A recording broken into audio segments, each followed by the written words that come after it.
Okay. Blackjack, aga-aga, Blackjack. Siyempre, nagkukang-blackjack antay. Wow. Kana, Blackjack. Very good. Go, Blackjack. Ganina. Ayan, magbubulog na naman kami. Kasama namin si Blackjack. Dali na! Hoy!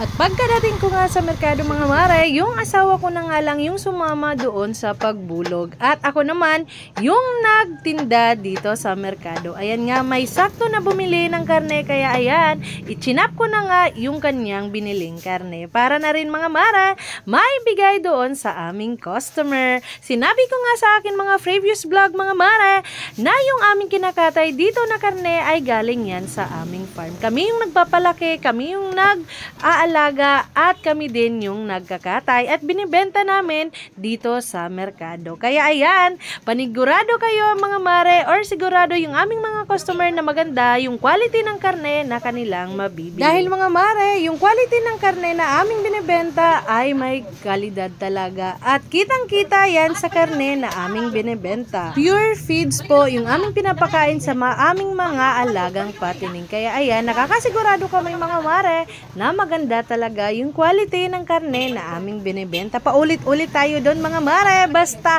yung aming customer ang makakapagpatunay niyan mga mare dahil sila lang naman yung bumibili sa amin. At ayan na nga mga mare, nakapagbenta kami ng karne dito sa merkado mga mare dahil sa kadahilanan na mura yung pagbili dito sa amin ng live weight. Sana naman mga mare, yung mga katulad namin na hog raiser mga mare ay mabigyan ng pansin ng ating mga kinauukulan or yung mga taong may kakayahan na mabigyan ng pansin yung mga ganitong nagnenegosyo. Nang sa ganun mga mare, kumita yung mga katulad namin na nagnenegosyo or ito lang po yung kanilang pinagkakakitaan. Malaki man yan mga mare na peggery or maliit, at least yung mga katulad namin na nag-aalaga ng inahin, fattening at mga biik ay kumita din mga mare. At kaninang umaga mga mare, eto nga sila mahal mga mare, ipupunta na sa kulungan ng fattening. Ayan, inisa-isa na nga yan ni Kuya Joel na lipat doon mga mare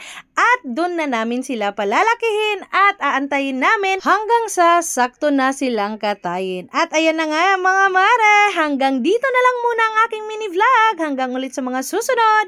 Bye-bye! God bless! Yan, ang lalaki na nila oh. Yan yung mga kapatid ni Mahal.